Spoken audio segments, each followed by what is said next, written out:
Formal nang inanunsyo ni Assistant Secretary Virginia Torres sa mga Tigalan Transportation Office o LTO ang kanyang pagre-retiro. Giniit ni Torres na ikangay na setup lang siya sa video na hindi nga raw kuha sa loob ng isang kasino. Tutukan niyo pong mabuti ang pagtutok na ito naman ni Chino Gaston. Exclusivo! Sa flag raising ceremony kanina sa Land Transportation Office, dumalo si LTO Chief Assistant Secretary Virginia Torres. Ito na ang huling flag raising ni Torres bilang LTO Chief matapos silang mag-usap ng Pangulong Aquino para raw sa kanyang pagre-retiro. Nauna rito binatiko si Torres nang makunan siya ng video sa loob raw ng isang kasino, bagay na ipinagbabawal sa lahat ng kawani at opisyal ng gobyerno. I want to tell you that I am officially stepping down the 31st of October.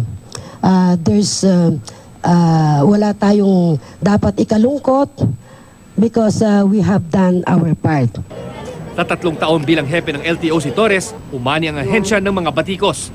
Ilan lang dito ang delay daw sa pag-deliver ng mga license plate, registration sticker, driver's license at ang problema nito sa kanilang IT provider kung saan nagkagulo pa sa LTO office noong December 2010.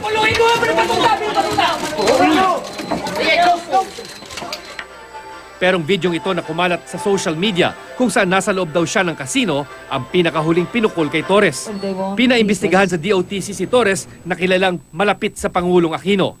Parehong taga-Tarlac, sina Torres at Pangulong Aquino. Pareho rin silang mahilig sa baril at target shooting.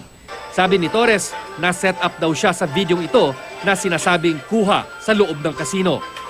Hindi raw ito kuha sa loob ng kasino. Somebody has done it. Somebody has orchestrated.